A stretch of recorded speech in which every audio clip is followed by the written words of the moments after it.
Let's dive right into this explainer with a simple, maybe even a little surprising question about your daily routine.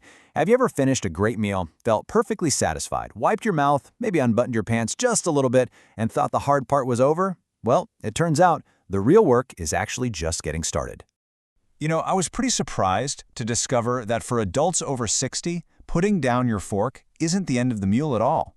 Biologically speaking, one of the absolute most critical processes is just beginning inside your body. It's a process that happens completely out of sight, but it dictates your energy levels, your vascular health, and honestly, so much more than we usually realize. Right in that crucial 30 to 45-minute window immediately after eating, your bloodstream is dealing with a massive wave of glucose. As your digestive system breaks down carbohydrates into simple sugars and floods them into circulation, your body goes into absolute high gear. If that wave rises too high, or happens too often, it can gradually affect your vessels, your nerves, and your overall energy levels, which is exactly why you might feel unexpectedly drained. So let's look at Section 1, the hidden glucose wave. We usually focus entirely on what we eat, right? But it's incredibly fascinating to see what happens inside immediately afterward. Think of your bloodstream like a highway. A steady flow is great, allowing everybody to reach their destination safely. But when thousands of glucose molecules enter all at once after a large meal, that is when dangerous congestion builds up. Cars slow down, intersections get blocked, everything becomes way less efficient, and it takes a real toll on those biological roads. To clear up this traffic jam, your pancreas steps in to actively manage the situation. It releases insulin to basically act like a master key, unlocking your cells so that glucose can safely exit the highway and enter tissues where it can be used for energy or just stored for later. Now, in a younger, highly responsive system, this carefully coordinated process works remarkably well, keeping everything flowing super smoothly. Which brings us to Section 2, why aging changes blood sugar. Have you ever wondered why the exact same meal from 20 years ago might now leave you feeling fatigued or result in higher blood sugar readings? Well, it essentially comes down to something called sarcopenia. It's an everyday reality where we naturally lose muscle mass over time. This process generally kicks off around age 40 and really tends to accelerate after age 60. And here is the kicker. Losing muscle doesn't just affect our physical strength. It fundamentally changes how we manage glucose. It actually really helped me to imagine our muscles as storage rooms. When you're younger, you have all these massive storage rooms available to take in fuel. But as you naturally lose muscle mass with age, it's as if some of those storage rooms just gradually disappear. You still have the exact same amount of deliveries arriving after lunch, but you have far fewer places for that incoming glucose to go, which leaves it trapped in the bloodstream a whole lot longer. And while that's happening, your liver can actually start to act a bit like a leaky faucet. Normally, it perfectly manages your energy by releasing stored glucose between meals, but as we age, that delicate little adjustment doesn't always happen quite as smoothly. It might just keep releasing stored glucose even while brand new fuel is rapidly arriving from your digestive system.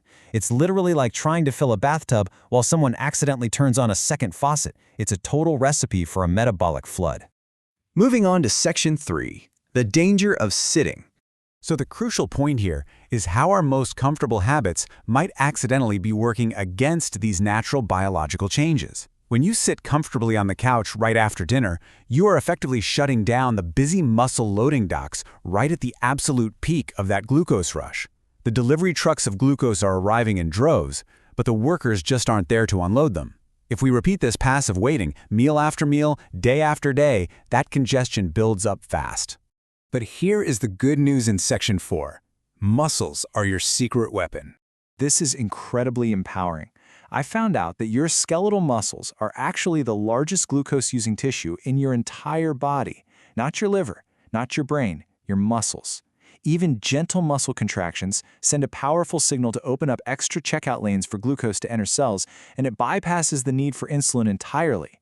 You're not forcing glucose out of the blood, you're simply opening more doors and giving it plenty of places to go. Let's look at how to put this into practice with Section 5, 5 simple after-meal habits. We've got a practical lifestyle blueprint here of 5 simple habits that totally transform passive waiting into active glucose management. These 5 steps outline a gentle, completely safe approach you can use in those critical 30 minutes to help your body process fuel efficiently. You do not need a gym membership, and you absolutely don't need exhausting workouts. Let's look at how easily you can just weave these right into your day at home. Habit 1. Simply delay sitting down by staying upright for 15 to 20 minutes. This forces those tiny core and leg muscles to make continuous micro-adjustments, quietly burning glucose in the background. Even if you're just standing there rinsing dishes, wiping down the kitchen counter, or chatting with family, every single tiny contraction sends a subtle, continuous message that your muscles are active and open for deliveries. Habit 2. Now, this doesn't mean exhausting power walking, okay? Just a comfortable, conversational pace walk for 10 to 20 minutes is all it takes to gently wake up the large muscles in your legs. Taking a stroll around the block, or hey, even just pacing your hallway, increases their demand for energy right as that 30-minute glucose wave hits its absolute peak. Habit 3 might actually be the most surprising one: breathing. Taking just 2 to 3 minutes for slow, controlled breathing helps activate your body's relaxation response, which directly counters the stress hormones that naturally elevate blood sugar. Try just breathing in gently through your nose, pausing for a quick second, and breathing out slowly through your mouth. It's a remarkably simple way to support your body's overall regulation right from your chair. Habits 4 and 5 are all about effortlessly blending movement into your daily life. By incorporating simple movements like gentle chair squats, calf raises at the kitchen counter, or light chores like folding laundry and watering the plants, you quietly remind your muscles that fuel is available without ever needing to step foot in a gym. Your muscles don't care if it's officially called a workout. They just respond beautifully to being used.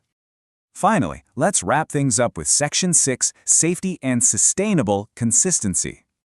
Before you dive into trying these habits, we absolutely need to impartially review some vital safety considerations. Because, let's be real, no single routine is perfect for everyone. Our bodies are wonderfully unique, and safety always has to come first. If you're taking blood sugar-lowering medications or have heart or balance conditions, combining movement with your medication means you really need to listen to your body and consult your doctor to prevent unintended low blood sugar, which is known as hypoglycemia. Always prioritize your balance to prevent falls, and stop immediately if you experience any dizziness or chest pain. And please remember, healthy aging is built on consistent, gentle patterns across months and years. Progress beats flawless perfection every single time.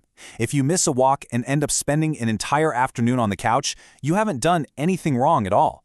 Just pick up your gentle movement habits at your very next meal. It's truly all about the long game.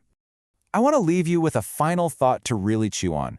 Which of these small, simple steps can you naturally weave into your routine today to support your body? We've learned that managing blood sugar isn't just about what you eat, but what you actively do in that critical 30-minute window afterward. Thanks so much for joining me on this explainer, and I truly hope you feel empowered to put these insights into action.